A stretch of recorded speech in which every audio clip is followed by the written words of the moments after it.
Assalamualaikum and a very good day I bid to all. So I'm Ahmad Faid bin Arifin. My matrix number is 146458 and I'm from Building Technology. So today I'm going to present to you about my industrial training at Fada Construction Sinan Berhad at Kluang Johor, which has been done for 12 weeks from 26 July 2021 until 5 October 2021. So a little bit about the company, which is Fada Construction Sinan Berhad, also called as a Fada, is a private grade 5, which is G5 company that registered with Construction Industry Development Board, which is CIDB, as the number of the registration is JH135929, and the office is located at number 33 Tingkat 1 Jalan Lim, Suite Sim, Kluang Baru, 86000 Kluang, Johor, Malaysia. And for your information, the company popular slogan is fairness and honesty primary concern.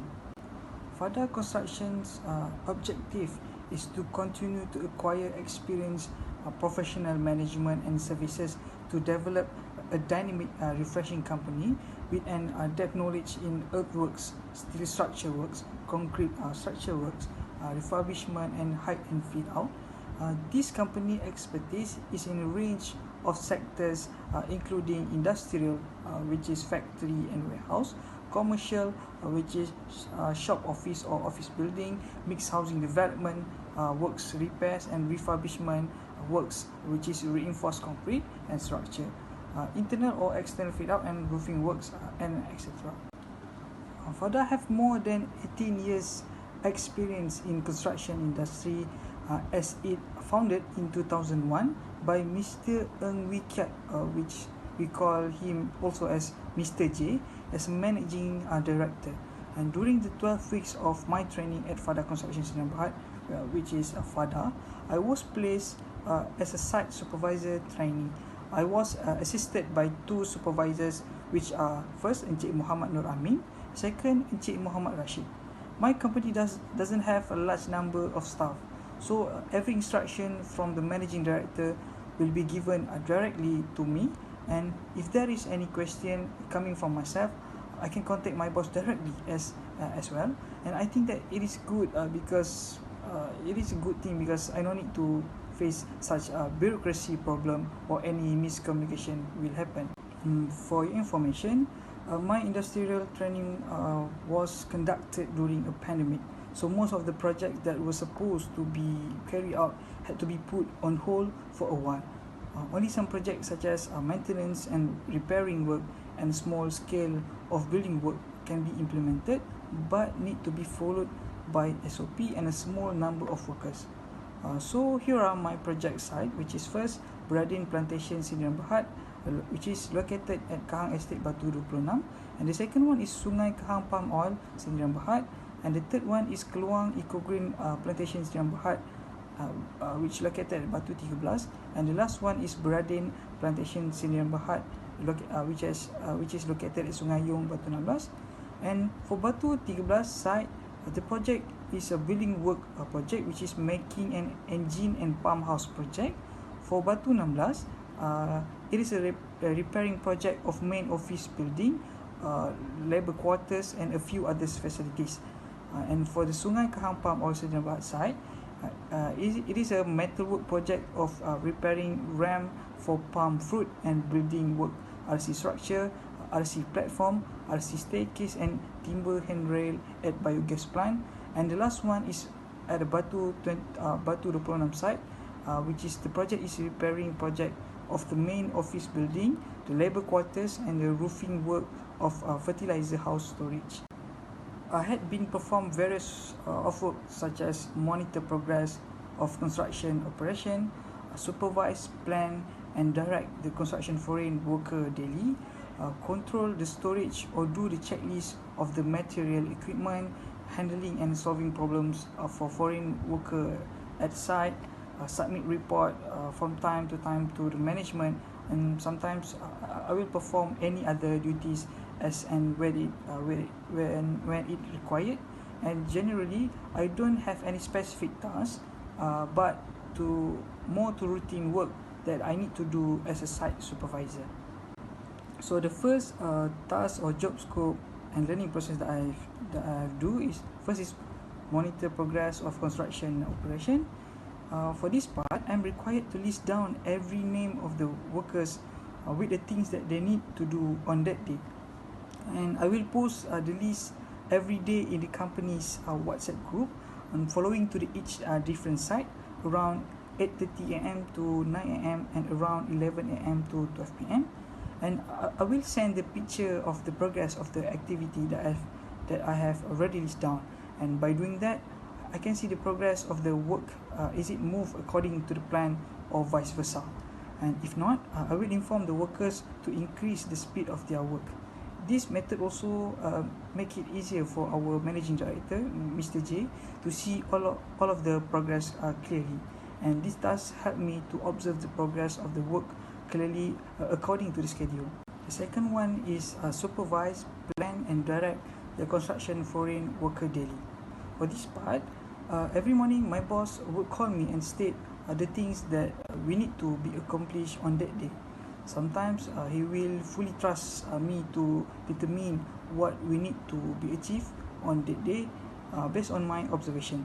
So usually I will ask my supervisor, either Encik Amin or Encik Rashid, or I will discuss with the leader of the workers, as we call them as Tauchu, what we're going to do next. And I realized this situation make me increase my self confidence in making decision and giving instruction. So the third one is control the storage or do the checklist of the material and equipment. So for this part, I will make a list if there are any insufficient materials or equipment. And usually I will go to the Poh Salong Hardware, which is our main supplier, to pick up the equipment such as like paintbrush, grinder, and drill bit and so on. While for the material such as paint, cement, steel bar and so on, I will make a list of order and send it to the Mr. J. And sometimes if the materials like door, glass for Naco window and steel bar, all of them have different sizing, and I need to measure it carefully to make sure the size is not wrong before I send it to the Mr. J.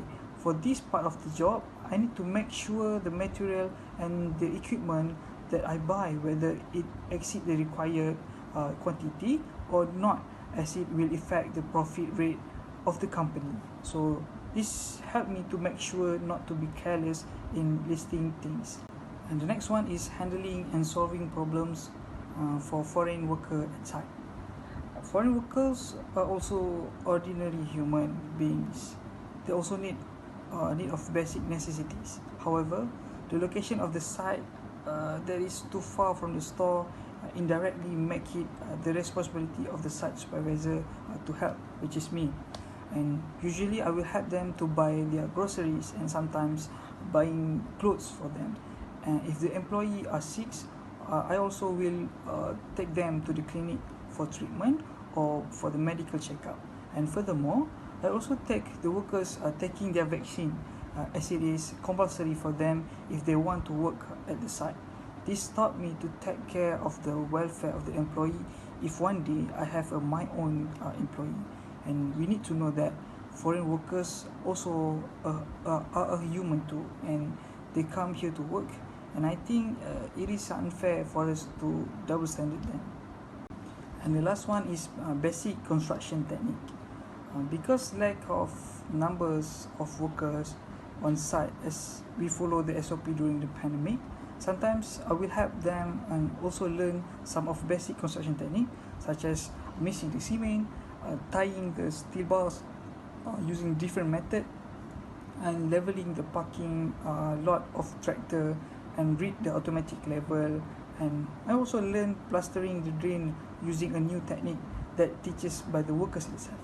And I find it very interesting, and I'm quite excited that I can learn those things from the person that I didn't expect, and I really appreciate it. So for the lesson learned and reflection, honestly, before starting my internship, I was really scared that I will not make it well for my internship, because as I only learned a lot of construction stuff through online and only based on the theory. And furthermore, the COVID-19 status also one of the reasons that make I questioning myself how I'm going to learn some things during pandemic situation like this. But in fact, I do learn lots of things actually. The journeys are beyond my expectations, and this industrial training taught me how to be independent and always believe in myself that I can do more. And it also helps me to increase the ability to communicate effectively with the co-workers, with the team members, with the supplier and the contractor itself. And other than that, this internship also improved my self-confidence and my decision making. And honestly, I learned a lot of non-technical knowledge through my internship, but I'm really grateful that I learned something and I can add those things in those some value in. And last but not least, I just want to say that it is okay to not know everything as long as you're willing to learn, and always trust the process and enjoy the process. That's all from me. Thank you.